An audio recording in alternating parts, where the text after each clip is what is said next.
Hello everyone, it's Jeremy again. We're looking at a set that came out in 2009.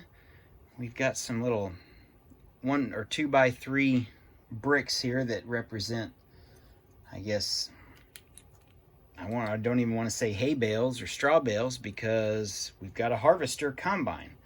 So I don't really know what the point of that is, but we'll leave them there since they came in the set. So this set number is 7636. Conveniently put on each side of it with stickers. I don't remember any print pieces on this, so everything we see here is all going to be stickers other than the little 1 by 1 little gauge that comes on hundreds of sets. So let's get into this. This set is 7636, the Harvester Combine. This came out in 2009 with the little farm sub-theme for city. Probably one of my favorite themes. This is one of the sets I didn't have. I just finally got it. It finally got delivered. Had to buy it from Europe and finally got it built. Finally found the time to get it built. So let's look at it. We'll look at a couple pros and cons and maybe some ideas.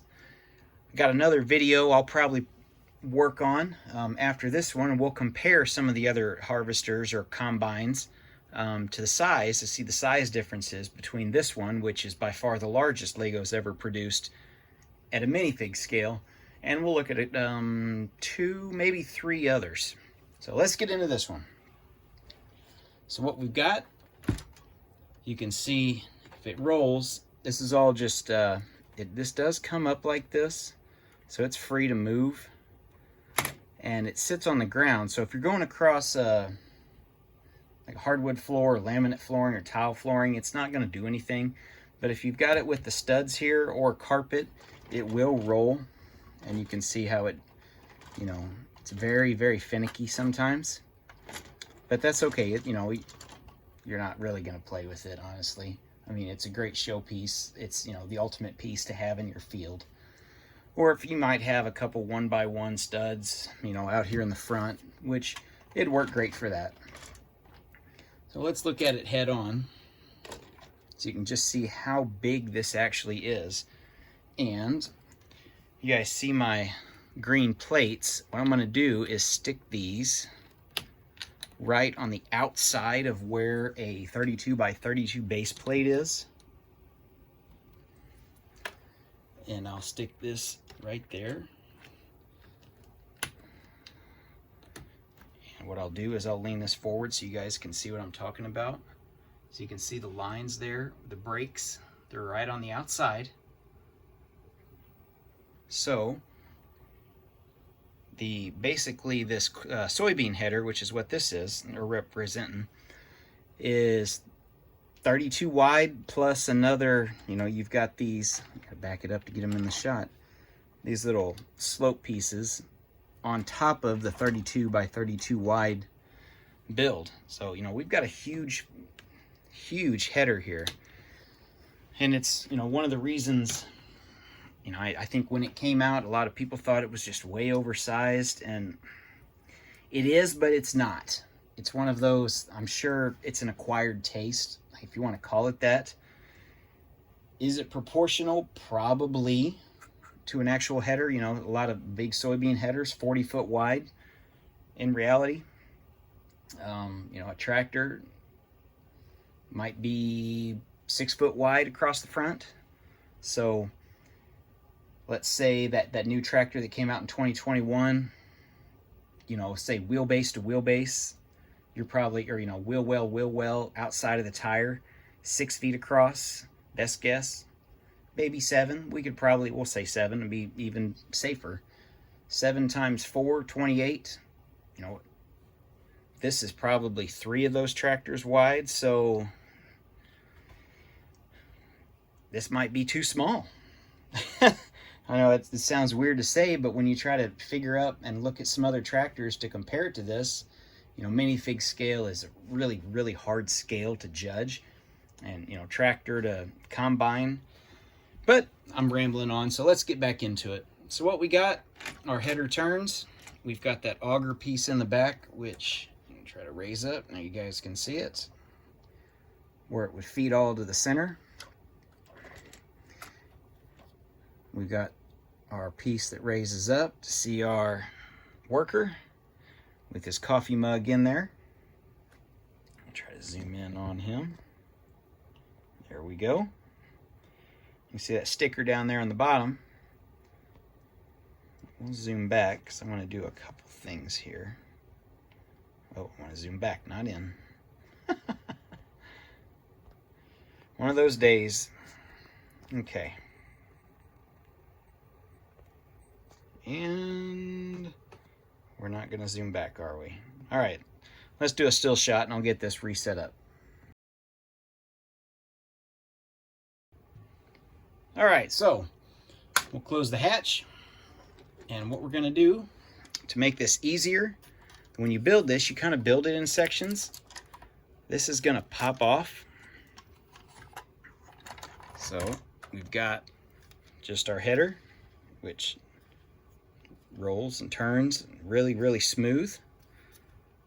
Like I said, this raises up if you want to have it up.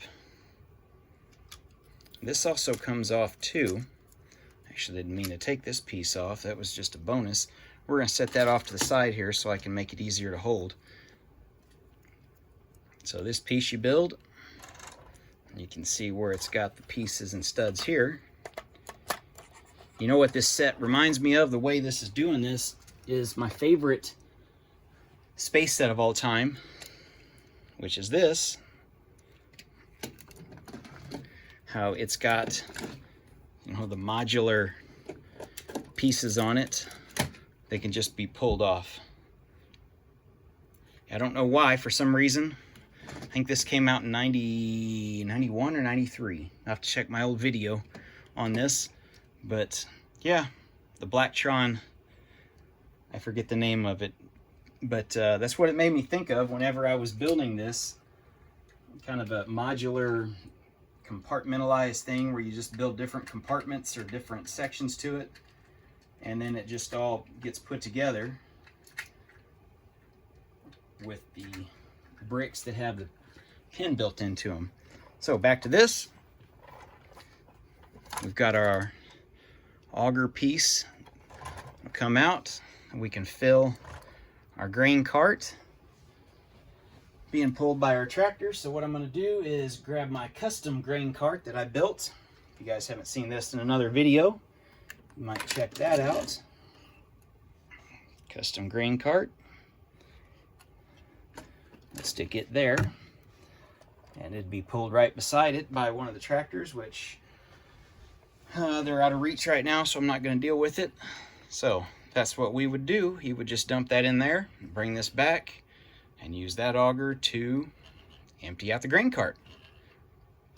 So we'll get rid of the grain cart. You guys are here to see the harvester. Turn to the side. We got some engine, I guess, trying to represent some engine pieces here. We've got a hitch on the back, which I don't know why. I've never really seen anything pull. And you wouldn't even pull the grain cart because that's not gonna work. And you don't want the extra weight trying to go through the fields. But yeah, why not throw a hitch on there? I'm sure we could think of something to pull behind it. I'll turn them around and show you the other side. It's pretty much exactly mirrored image with the stickers here for your big hopper area. Sticker there. The front end opens up, nothing different. Oh, we'll actually open the front. I forgot about these hinge pieces. This opens up all the way. So if you've got fat fingers, to be able to get the minifigure in and out.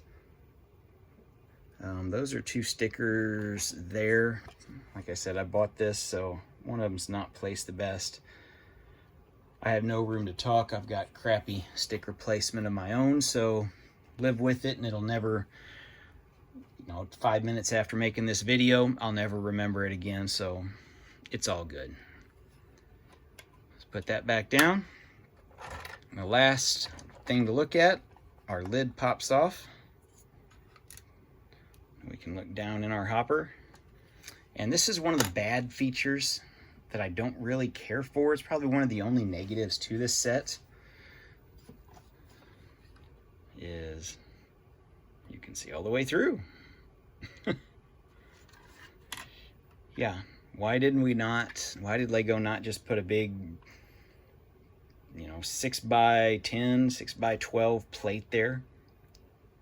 Well, I guess if you drop stuff in there, it would never come out, but you could have modified the back and have a little door or something for access. Yeah, that seems really weird, why that would just be open. We'll put our top back on.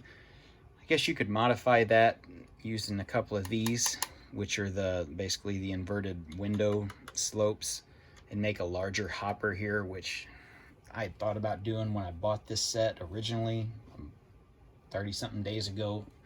It took like, I think, close to 40 days to get here from Europe. Man, the shipping is so slow from buying off Bricklink, but from Europe, but I think that doesn't matter what you're buying, eBay, whatever, from Europe. It's just taking forever to go through customs. Anyway,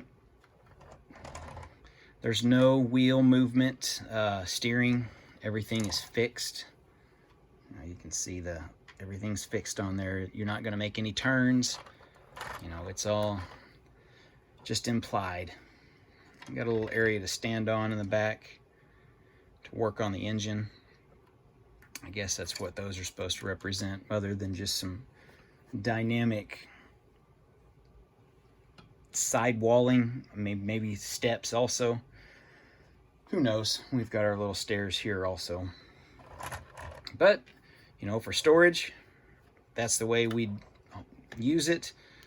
Probably take the wheels off, maybe even if we wanted to try to put it on a truck for oversized load.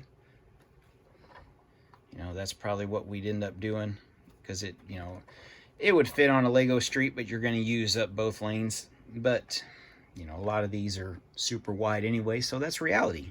So that's fair from a reality standpoint. We've got our lights here for working at night.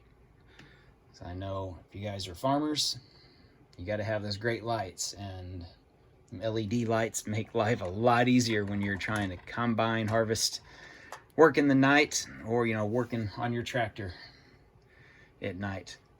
So hopefully these are supposed to represent LEDs and not the old incandescents. I'm rambling, guys. Like I said, that's this set, 7636. Would it take much to convert it to be a John Deere brand? Nope. I think we'd be looking at changing out the tires to yellow rims, and a lot of this would actually just go straight to green, with maybe a couple, small pieces here and there, yellow highlights, but a majority of this would just all be green.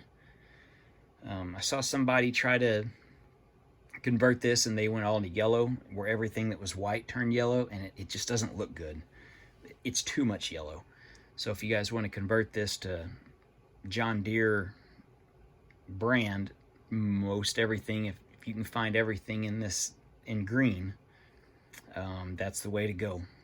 And then just whatever pieces you can't find, a couple highlights, and of course you're going to be stuck with this because of the sticker, unless you just don't want the sticker on there at all for the number set.